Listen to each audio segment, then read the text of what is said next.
Bienvenue dans cette nouvelle édition de l'Africa Tonight. Voici les titres de l'actualité. En République du Congo, les bombardements dans le département du Poul suscitent interrogations et inquiétudes. La société civile vient de réclamer l'ouverture d'une enquête internationale pour faire toute la lumière sur cette situation. Également dans l'actualité, au Rwanda, le gouvernement a mis en place une semaine dédiée à l'emploi pour endiguer le chômage. Plus de 30% de la population serait touchée par le sous-emploi, une tendance que les autorités souhaitent renverser. Et puis la dépouille de Papa Wemba est arrivée ce jeudi 28 avril en République démocratique du Congo. Un dernier hommage en l'honneur du roi de la rumba congolaise est prévu le 2 mai à Kinshasa. Mais tout d'abord, large victoire du président sortant Teodoro Obiang-Nguema Basogo en Guinée équatoriale à la présidentielle du 24 avril. La commission électorale a rendu public les résultats provisoires ce jeudi 28 avril et a annoncé la réélection du président sortant avec 93,7% des suffrages. Ces résultats doivent encore être validés par la Cour constitutionnelle. Depuis plusieurs semaines maintenant, le département du Poul est le théâtre de bombardements qui auraient entraîné le déplacement de milliers de personnes. Face à cette situation, la société civile congolaise a décidé de sortir de son silence et réclame l'ouverture d'une enquête internationale. Un reportage de notre correspondant au Congo, Deva Panzou. La société civile congolaise sort de son silence pour réclamer la lumière à propos des bombardements ciblés orchestrés par l'armée congolaise dans le département du Poul. Inquiète de la situation dans laquelle vivent les habitants, elle demande qu'une enquête internationale soit menée afin de faire la lumière sur cette situation qui, selon elle, a causé la disparition de plusieurs citoyens. Nous avons écrit aux autorités pour avoir une autorisation pour aller mener nos enquêtes. Parce que nous sommes une structure indépendante, nous ne pouvons pas aller avec les policiers et les militaires qui sont parties prenantes dans ces bombardements. On ne peut pas interroger les populations devant les policiers, devant les militaires. Qu'est-ce qu'ils vont nous dire ? Ils ont peur, ils sont traumatisés. Vous savez, il faut remettre les choses dans leur cadre. Au Congo, nous n'avons pas la capacité, la possibilité de mener une enquête afin d'avoir les vrais résultats de vraiment ce qui s'est passé. Nous demandons en tant que société civile qu'il y ait une enquête internationale pour qu'on puisse nous dire exactement qu'est-ce qui se passe et qu'est-ce qui s'est passé. Préoccupées par la situation sociopolitique, plusieurs organisations de la société civile congolaise se sont dites meurtries par la disparition de certaines familles. Elles ont par ailleurs demandé l'ouverture d'un couloir humanitaire qui permettrait d'acheminer de l'aide aux déplacés dont elles ignorent le vécu quotidien. Nous demandons qu'il y ait un couloir humanitaire, qu'il y ait la possibilité aux sociétés, aux organisations humanitaires d'aller en aide. Les familles sont déplacées, les familles sont meurtries, les familles se demandent où sont leurs proches. La situation dans le département du Poul est la conséquence de l'attaque de Brazzaville Sud le 4 avril dernier par les assaillants qualifiés par le gouvernement de ninja du pasteur Ntoumi. Une mission des journalistes et d'organisations non gouvernementales avait récemment rapporté que des sinistrés nécessitaient de l'assistance sociale. Le Bureau maritime international a publié son dernier rapport trimestriel sur l'état de la piraterie maritime. Les actes de piraterie en haute mer sont en baisse partout dans le monde, sauf dans le golfe de la Guinée, au large du Nigeria.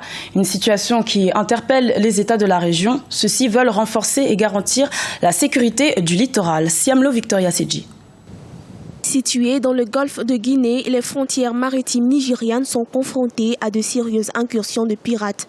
De janvier à mars 2016, ce sont 10 attaques et 44 prises d'otages qui ont eu lieu dans la zone. La plupart du temps, les pirates armés se sont emparés de cargaisons de fuel.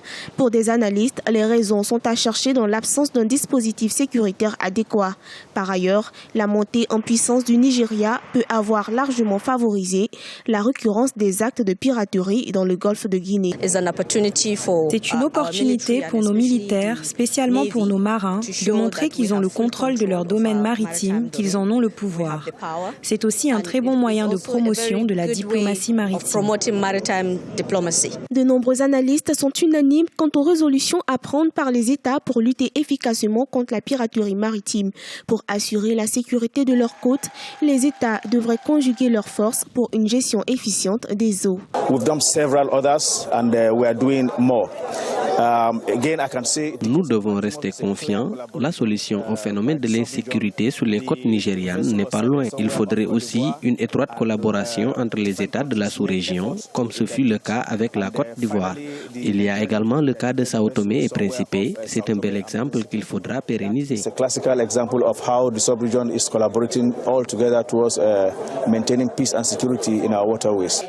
le Bureau maritime international, l'Afrique enregistre la majorité des cas de piraterie contre des navires dans le monde. En 2008, le Bureau a noté 65% de cas sur les côtes du continent africain, soit 189 sur les 293 répertoriés dans le monde. 4 ans plus tôt, cette part n'était que de 22%. Remédier au chômage des jeunes est l'une des priorités de tous les gouvernements du continent. Au Rwanda, depuis 2 ans, les autorités ont mis en place une semaine consacrée à l'emploi.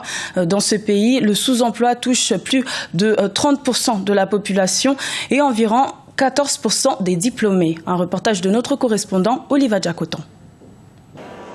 200 000 emplois non agricoles à créer d'ici 2018 pour résoudre les problématiques du chômage et du sous-emploi au Rwanda, c'est l'ambition des autorités. En 2014, elles ont organisé la semaine de l'emploi pour accélérer la réalisation de cet objectif. 123 chômeurs ont même trouvé de l'emploi lors de la 2e édition de cet événement en 2015. Pour l'édition 2016, 800 demandeurs d'emploi vont à la conquête de plus d'une soixantaine d'entreprises locales et internationales évoluant dans divers domaines. On était beaucoup à vouloir déposer sur un certain poste. Et moi, j'espère que je vais avoir le job. Le travail qui peut m'intéresser, c'est pour être comptable. Je peux aussi travailler dans la banque. I have experience in the front office. J'ai déjà de l'expérience au niveau de l'accueil dans l'hôtellerie. Vraiment, si je peux obtenir ce boulot aujourd'hui, j'exercerai mon métier de façon professionnelle. Selon les autorités rwandaises, 146 000 emplois sont créés chaque année depuis 2011. Le taux de chômage est estimé à 2% actuellement. Mais le sous-emploi affecte 31% des jeunes et 14,5% des jeunes diplômés des universités sont encore à la recherche d'un emploi. La plupart des demandeurs d'emploi viennent sur le marché du travail sans avoir de réelles informations dans ce domaine. Ceux qui ont également la claire vision de leur carrière professionnelle sont confrontés au rétrécissement du marché de l'emploi car les opportunités ne sont pas nombreuses. Donc, le plus grand défi reste la connaissance du marché de l'emploi. Le centre de l'emploi de Kigali est fonctionnel depuis 2013 et a enregistré plus de 2000 demandeurs d'emploi en 3 ans. Il a facilité l'insertion professionnelle de 51% des jeunes ayant sollicité ses services et 38% ont pu créer leur propre entreprise. Vive émotion dans la capitale congolaise Kinshasa ce jeudi 28 avril. La dépouille de Papa Wemba, décédé en Côte d'Ivoire le 24 avril, est arrivée dans la matinée. Les populations ont prévu de lui rendre un dernier hommage lundi 2 mai au stade des Martyrs. Corinne Kamdem. Papa Wemba de retour en terre natale. Ce jeudi 28 avril 2016, l'avion transportant la dépouille du roi de la Rumba a atterri à l'aéroport international de Ndjili, en République démocratique du Congo.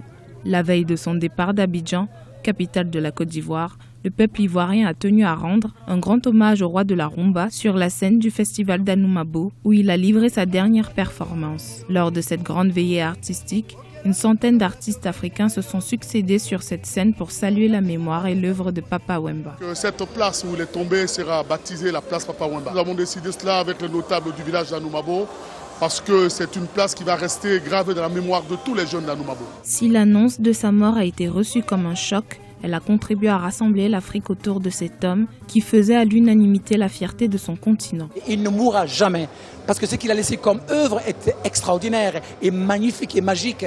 Nous présentons nos condoléances à ses enfants, à sa famille et je crois que pour moi, ce grand homme est ce que l'Afrique a de plus sûr. 4 jours après la disparition de Papa Wemba, l'émotion reste vive. Dans l'immédiat, la dépouille de l'artiste sera à l'hôpital du cinquantenaire dans la commune de Kasavubu, en attendant les obsèques officielles de l'artiste qui sont programmées pour la semaine prochaine. C'était le journal de la rédaction. Merci pour votre fidélité. Retrouvez dans quelques instants une nouvelle édition de l'information sur Africa 24.